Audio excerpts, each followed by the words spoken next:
So after hemodynamic monitoring, we move on to fluid responsiveness in a septic patient. So we all deal this type of patient, gentleman 70 kg, hypertensive, diabetes, breathing difficulty, hypotension, requires ventilator, urine output is less, labs are hemoglobin okay, counts are high, creatinine is high, urea is high. ABG is this, pH is little acidotic, PCO2 is little high, O2 is 77, bicarb is less, base deficit, lactates are 10, X-ray is non-conclusive. Vitals, as you can see, they are little faded, the BP is very low. So what to do in such patients? You see these patients daily, what you do? Give fluid challenge. So this gentleman reversed this, he said give fluid, jal hi jeevan hai, give them. And because of his study, Surviving Sepsis Campaign said in 2012, maintain CVP of this much, so and give fluid 30 ml per kg of loading bolus should be given. Maintain CVP somewhere around this, but again, with this paper, as you can see, CVP is still used in around 90 countries, 90% of, not countries, 90% of the instance. But how do predict fluid responsiveness with is CVP is okay method? So then different papers came which says, process investigators, which says that protocol based resuscitation of patients in whom septic shock was diagnosed in ED is not improving outcome. Another trial, a RISE trial, they say EGTT do not reduce all-cause mortality in 90 days. So what to do? Patient with compromised hemodynamics. We have got clear-cut 3 therapeutic options. Either start vasopressors or do fluid expansion or starts inotrope. Any other option? Anybody is having any other option? No? Okay. So then we have to think what we are dealing with. If we are dealing with a vasodilatation, of course, then the vasopressor is indicated. If we are dealing with a low cardiac output state, inotrope is needed. If we are looking at the volume expansion, then we have got 2 questions: when to administer fluid and when not to administer fluid or stop fluid administration. I think these are very pertinent questions. Everybody must be thinking about this. So what to do? It is obvious that shock management is not just loading the patient with IV fluid and fill up the tank and start the inotrope or start the pump. It does not work like this. So then came the concept of fluid responsiveness. So the only reason to give a patient a fluid challenge is to increase in the stroke volume. That is what we all want. Otherwise, why should we give fluid to anybody? Only preload assessment does not mean the stroke volume will increase after a fluid challenge. So what we do, we assess preload by using CVP or coronary artery capillary wedge pressure, and we contemplate that if we give fluid, the stroke volume might increase, but it does not hold true every time.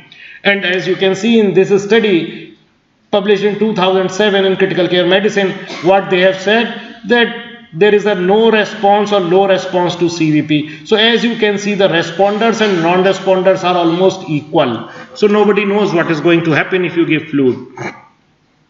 And then what they concluded, there is no data support of the widespread practice of using central venous pressure to guide fluid therapy. This approach of the fluid resuscitation should be abandoned. So what we should do? Why? Because this is due to physiology. But what should we do?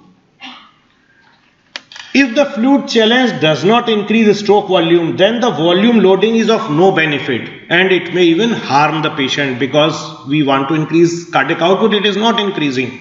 So that fluid can cause harm.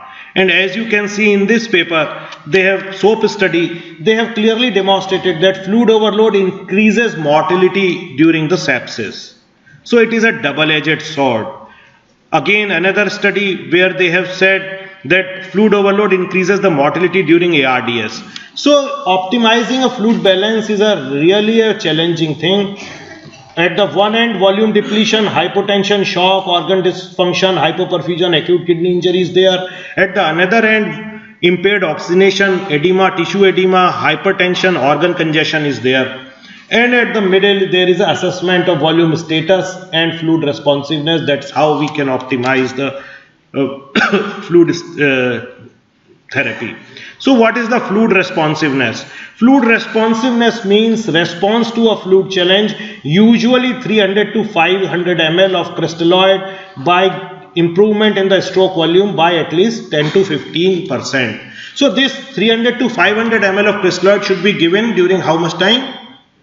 10 minutes, 20 minutes, 1 hour, 3 hour, 5 hour? 10 to 20 minutes. Only then it becomes a fluid challenge. Okay. So as you can see here, again fluid responsive is hardly 50% of the cases. What to do? Classic fluid challenge, give 500 ml, see what happens. But in a septic patient, he has got multiple episode of hypotension. Every time you give 500 ml, 500 ml, 500 ml, 500 ml, at the end of the day, 2 liters of fluid has just given as a fluid challenge. And what we achieve? Overloaded patient where saturation is going down, ARDS is worsening, tissue oxygenation is going down. So what we should do? As you all know, this is a Frank-Starling curve where at this end is the stroke volume, here is the cardiac preload, and you increase the preload by giving the fluid challenge, you expect that the stroke volume will increase. But we don't know where this our patient lies in this cycle, whether he is here normal or at the poor ventricular systolic function. So if patient is here, then fluid challenge can increase the stroke volume, but if patient is lying here, it will not increase. So how to know? So in next update of Surviving Sepsis campaign 2016, they recommended the dynamic variables over the static variables to assess the fluid responsiveness. And what are the dynamic variables? What are the dynamic variables? So stroke volume variation, pulse pressure variation, and okay, we'll discuss in successive slides. So concept of prediction of fluid responsiveness, why can't we bring down the Frank-Starling law to bedside? You do a preload challenge, then look at the mechanical ventilation and expiratory occlusion test, this passive leg raising test or mini fluid challenge, and then you can check where your patient lies. So assess Frank-Starling curve bedside. This is the basic crux of the volume responsiveness. You all must be aware about this heart-lung interaction when it is happening, when patient is deeply sedated or fully paralyzed, getting a 8 to 10 ml per kg of tidal volume with volume control ventilation. Then this curve is best depicted. What will happen as the inspiration goes high, there is an increase in the transpulmonary pressure, increase in the pleural pressure. This causes increase in the LV preload, causes decrease in the LV afterload, and RV afterload increases, RV preload decreases. So with these two, LV ejection is increased and with this RV ejection is decreased. So what will happen here? Systolic pressure will go up. Because there is a change in the pressure, there will be an increase in the pulse pressure, aortic blood flow velocity will go high, and it will be a maximal at the end of the inspiratory period. What will happen during the expiration? The LV preload goes down, LV ejection goes down. So systolic pressure goes down, pulse pressure goes down, aortic flow blood velocity goes down, and it is minimum at the expiration.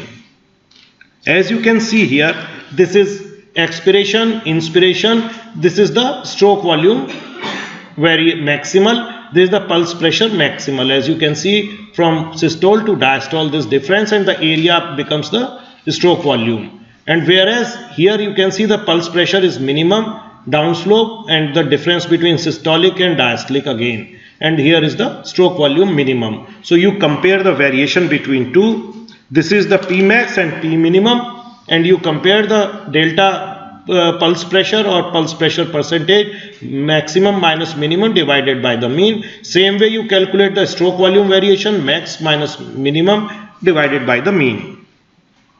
So if your patient is here you see that there is a change in the pulse pressure or stroke volume variation, then your patient is responder. If you see there is no change, you know that your patient is a non-responder. So you can see this thing on your monitor even with simple arterial tracing as well with mechanical ventilation. But mind you, it does not hold true in a spontaneously breathing patient. So there are many gray shades.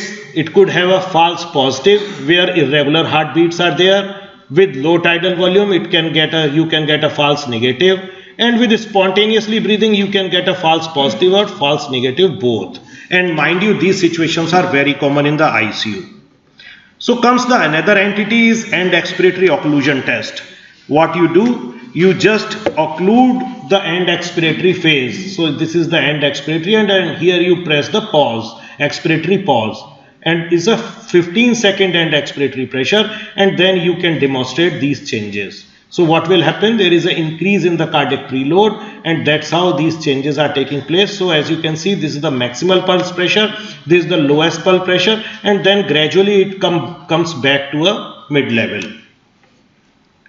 So there is an increase in the cardiac index during the end expiratory occlusion more than 5%. That means it is a positive test. Sensitivity is 91%, specificity is 100%. It is not applicable in a non-intubated patient who cannot sustain an expiratory hold, and easier to perform with a continuous measurement of the cardiac output. Then comes the passive leg raising test. What happens? From splanchnic reservoir, you transfer the venous blood from legs to the thorax. So it is a self preload challenge. You don't have to give even a single ml of the fluid here. This is how you see, this is the position. You do PLR and suddenly you see there is an increase in the aortic blood flow, and same thing can be depicted by giving a fluid challenge as well. So it is working as a surrogate to giving any fluid. Without even giving a single drop, you can assess the fluid responsiveness. So these are the 5 rules. Check the patient, and trunk should be at 45. Then use the bed adjustment, change it. Use a real-time cardiac output measurement. Patient should be sedated. He should not be aroused too much, and then reassess. And then you can, if it is positive, then you can give the fluid to your patient. You can use these different type of modalities. You can use PICO, EV1000, Vigilio, and blah blah, all these things. You can use the esophageal Doppler. You can use the echocardiography, VTI variability, carotid variability, and so on, capnography, and so on, what Dr. Srikanth has already discussed.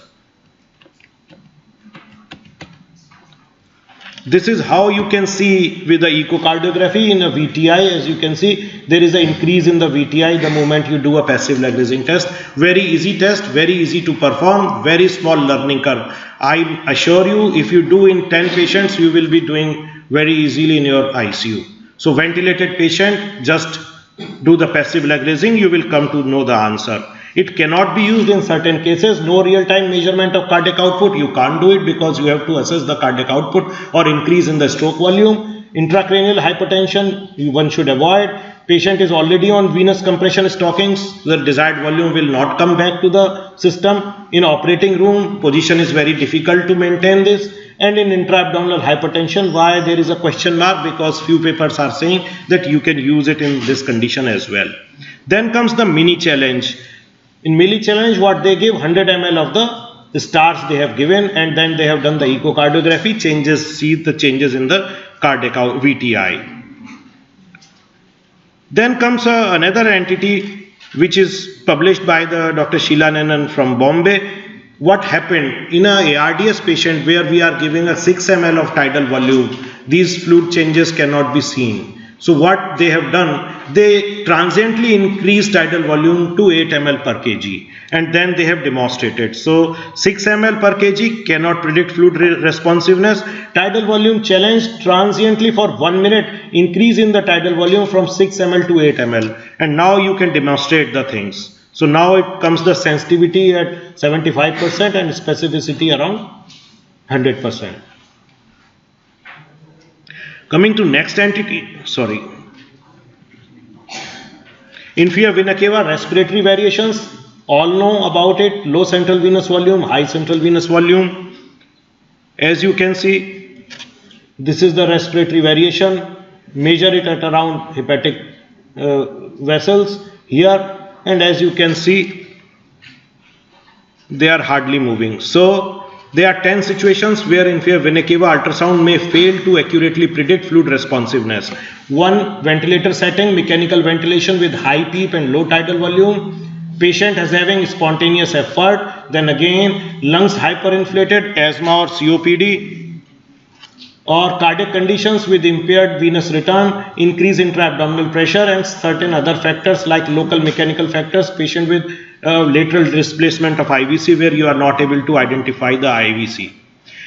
So the presence of fluid responsiveness is not an absolute indication to give fluids, and the final decision has to be supported by the apparent need of hemodynamic improvement by the lack of the associated risk. So if you check the fluid responsiveness in me, since I am nil since 7 a.m. till now, you will find some variations are there, but it does not mean that you give IV saline to me or give any crystalloid to me. Why? Because I am not hemodynamic compromised. So when you feel that your patient is hemodynamic compromised, only then you do this. So a word of caution, instead of fluid challenge, we should think about the fluid tolerance, whether my patient can tolerate fluid or not. What will happen if patient is intolerant to fluid? I'll give fluid. What will happen? Leaky capillaries are there. It will leak down to the lung alveoli, and my patient will be flooded. And in next hour, what we will find that his saturation is going down, tissue perfusion is further going down. So the extravascular lung water is a safety parameter during fluid management, and pulmonary vein permeability index is the measure of the lung capillary leak, just for remembrance. This is given by the Xavier Monet. It's a fluid strategy. Are the following conditions present? Spontaneously breathing, cardiac arrhythmias, ARDS with low tidal volume. If yes, go for passive fluid leg raising and expiratory occlusion or mini fluid challenge. If no, then pulse pressure or stroke volume variation can be checked. Respiratory variation to IVC, SVC can be checked. Passive leg raising test can be done, and expiratory occlusion test can be done, and mini fluid challenge can be done. And consider, if yes positive, then consider volume expansion. If no, don't give any fluid. So few slides about the functional hemodynamic question. Is my patient in compensated shock? If my patient is in compensated shock, his blood pressure will be okay. But certainly you will find some other factors which are indicating that he is compensated shock, like lactates are high, tachycardia, tissue perfusion will be hampered. Will cardiac output increase with the fluid resuscitation? And if so, by how much? If cardiac output is not increasing by fluid challenge, everything is going down to the drain. If arterial tone is increased, normal or decreased, again this is a very important thing which Dr. Srikanth also touched about, the arterio and ventricular coupling. Basically, if the arterial tone is down, then what amount of the cardiac output is there? What happens in the sepsis? Patient is in vasodilated state. Already hyperdynamic circulation is there. Cardiac output is already high, up to 8 to 9 to 10 liters. But again, BP is not maintaining. Why? Because arterial tone is not there. So arterial tone is decreased in such situation. Is the heart able to maintain an adequate output under pressure without high filling pressure? So if we increase the volume, what will happen? Ultimately, the filling pressure will increase. Is my heart able to pump that? Unless I know these questions, whole thing I cannot manage. So we have to understand this thing as well. So if is arterial tone normal baroreceptor reflex mechanism vary vasomotor tone to maintain arterial pressure constant despite change in the cardiac output. So thus hypotension is always physiological. Normotension does not mean hemodynamic stability. So if a patient is normotensive, it could possible that his vasomotor tone has increased to compensate that. But if patient is in hypotension, you know it is always pathological. This is how we can assess the dynamic arterial elastance. Like as you can see, it is a ratio of pulse pressure variation divided by the stroke volume variation. So one side there is a pressure, another side there is a volume. So there is a change in the stroke volume variation. This is a stroke volume variation. This is the pulse pressure variation. You divide them, value is 1.03. So this is a elastance is very low. But at the top here you can see the pulse pressure variation is quite high, so the stroke volume variation is, and the ratio is 1.5, so it means the elastance is, the tone, vasomotor tone here is good. Here the vasomotor tone is very low, elastance is quite high. So what will happen? Stroke volume defines arterial pressure by using this arterial elastance. So if elastance is going down, then improving the stroke volume does not result in the increase in the arterial pressure. Okay? If the arterial elastance is going towards high, then of course with less stroke volume the blood pressure increase will be more. Okay? No doubt about it. As you can see, increased dynamic arterial elastance or decreased arterial elastance, that will predict that is called the ventricular arterial coupling, and that will predict that at given stroke volume how much pressure is being generated. So if we increase the stroke volume, it may not possible every time that arterial pressure is going up with the fluid response. So as you can see here, an increase in the cardiac output in the volume responsive patient is accompanied by an increase in the arterial pressure in patient with normal or high arterial vasomotor tone. As you can see, there is a preload and cardiac output, it is plateauing down. But again, with the cardiac output, if the elastance is okay, then arterial pressure will be high. As you can see here, if elastance is not okay, then with same cardiac output, arterial pressure will be low. So this diagram is given by the Michael Pinsky. This is the last slide where he has given a hemodynamic monitoring protocol. Is the patient hemodynamically stable? If yes, do nothing. If no, then look at, is the patient fluid responsive, preload responsive or no? If yes, then look, does the patient hypotensive and have reduced vasomotor tone? If no, then you can proceed further. There is no need. But does the patient hypotensive and have reduced vasomotor tone? If yes, volume bolus and add vasopressor. If the vasomotor tone is normal, then go to the only volume bolus. Okay? If vasomotor tone, if the preload response, if my patient is not preload responsive, then we have to check the vasomotor tone. If vasomotor tone is normal, add vasopressor. If it is not, then add ionotrope here, and then reassess your patient. Okay, so how will you assess the vasomotor tone? Again, the question is, look at the systolic and diastolic and the pulse pressure. If pulse pressure is less, then again the vasomotor tone is high. If pulse pressure is wide, then vasomotor tone is low, as we see in the septic shock. Okay, thank you very much.